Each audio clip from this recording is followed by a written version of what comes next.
আজকের ইলিশ পোলাও রান্না করার জন্য আমি 1 কেজি ওজনের একটা ইলিশ মাছ নিয়ে নিয়েছি। 1 কেজিরও একটু বেশি ছিল। মাছটাকে প্রথমে আমি আঁশ ছাড়িয়ে নিয়েছি, খুব ভালো করে এখন ধুয়ে নিচ্ছি। ইলিশ মাছ কিন্তু আঁশ ছাড়িয়ে তারপর ধুয়ে নিলে খুব ভালো হয়। মাছটাকে খুব ভালো করে ক্লিন করে নিয়েছি। এখন পিস পিস করে কেটে নিতে হবে। যার যেমন পছন্দ সেভাবে কেটে নিলেই হবে। আমি একদম রেগুলার সাইজ করে কেটে নিব। ইলিশ মাছটা কেটে বেশি দিন ফ্রিজে রাখলে কিন্তু মাছটার টেস্ট একদম নষ্ট হয়ে যায়। এই জন্য মাছ যখন রান্না করা হয় তখন বের করে নিয়ে কেটে নিলে সব থেকে ভালো হয়। তো মাছগুলোকে একদম রেগুলার পিস করে নিয়েছি। সবগুলো মাছ আমি একই রকমভাবে কেটে নিয়েছি। এখন যেগুলোকে রান্না করব সেগুলোকে ধুয়ে নিব, আর বাকি মাছগুলোকে ধুবো না, ওইভাবেই রেখে দেব ফ্রিজে। এখন একটা বাটির মধ্যে আধা কাপ টক দই নিয়ে নিয়েছি। টক দইটাকে খুব ভালো করে ফেটিয়ে নিতে হবে যাতে ভেতরে কোনো ধরনের লাঞ্চ না থাকে। 1 টেবিল চামচ পেঁয়াজ পেস্ট, আধা চা চামচ জিরা পেস্ট, এখানে 1.5 টেবিল চামচ দিয়ে দিয়েছি কাঁচামরিচ পেস্ট, আধা চা চামচ লবণ, 1 টেবিল চামচ সরিষার তেল দিয়ে দিয়েছি। আর কোনো মশলাই লাগবে না, খুব ভালো করে টক দইয়ের সাথে মিশিয়ে নিয়েছি। এখন মাছগুলোকে দিয়ে দিচ্ছি। মাছগুলোকে দেবার পর খুব ভালো করে মশলার সাথে মাখিয়ে নিতে হবে। হাতে যদি সময় থাকে তাহলে রেস্টে রেখে দিলে সব থেকে ভালো হবে। তো আমি 15 মিনিটের জন্য রেস্টে রেখে দিচ্ছি। হাতে সময় থাকলে এর থেকে বেশি সময় রেস্টে রাখলে আরও ভালো হবে। চুলাতে আরও একটা প্যান বসিয়ে সয়াবিন তেল দিয়ে দিয়েছি 2 টেবিল চামচের মতো। 3 টেবিল চামচ পেঁয়াজ কুচি দিয়ে খুব ভালো করে ভেজে নিয়েছি। একদম লাল লাল হয়ে গিয়েছে পেঁয়াজ, তখন মাছগুলোকে দিয়ে দিয়েছি। এখন দিয়ে দিচ্ছি সামান্য একটু পানি।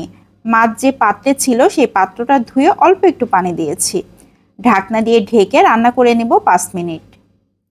5 মিনিট পর খুবই সুন্দর হয়ে গিয়েছে, সুন্দর একটা বলক চলে এসেছে। এখন মাছগুলোকে উল্টে দিতে হবে। সবগুলো মাছ আমি উল্টে দিয়েছি, আবারও ঢাকনা দিয়ে ঢেকে 5 মিনিট রান্না করে নিব।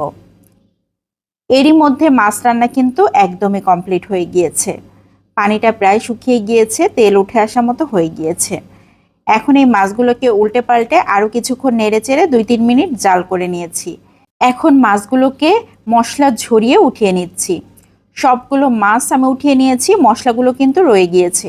এই মশলাগুলোকে আমি একটা সাইডে রেখে দিব পরে ব্যবহার করার জন্য। এখন চুলাতে আরও একটা বড় পাত্র বসিয়ে দিয়েছি। 2 টেবিল চামচের মতো সয়াবিন তেল দিয়ে দিয়েছি। গোটা গরম মশলা, এলাচ, দারুচিনি, তেজপাতা, লবঙ্গ, গোলমরিচ আর শাহি জিরা দিয়ে দিয়েছি।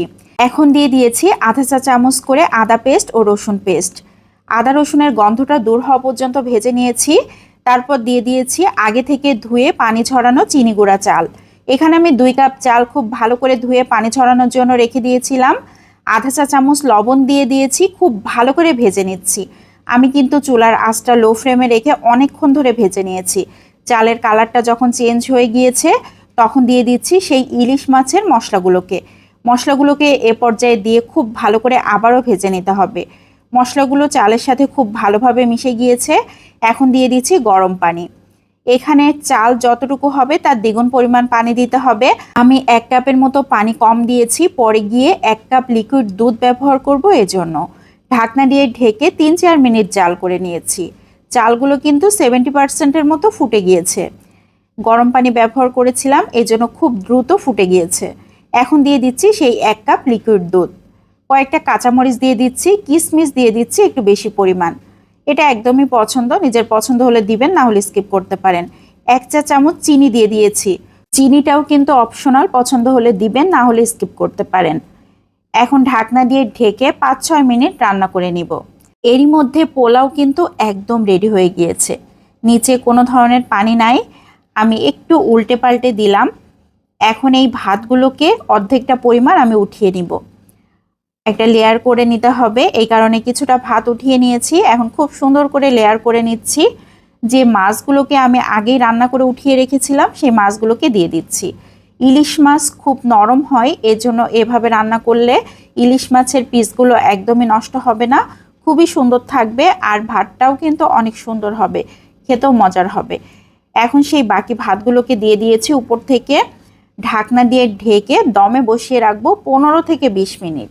চুলার আঁচটাও একদম লো ফ্লেমে রাখতে হবে। একটা লবঙ্গ দিয়ে ঢাকনার ছিদ্রটাও বন্ধ করে দিয়েছিলাম। তো ফিরে আসলাম 15 মিনিট পর। খুবই সুন্দর হয়ে গিয়েছে, একদম ঝুরঝুরে ইলিশ পোলাও। এত সুন্দর একটা ঘ্রাণ আসছিল, মনে হচ্ছিল এখনই খেতে বসে যায়। আর কালারটা দেখেন, জাস্ট ওয়াও। ইলিশ মাছগুলো ভাতের সাথে একদম সুন্দর করে মিশে গিয়েছে, কিন্তু ভেঙে যায়নি, খুবই সুন্দর গোটা গোটা রয়েছে।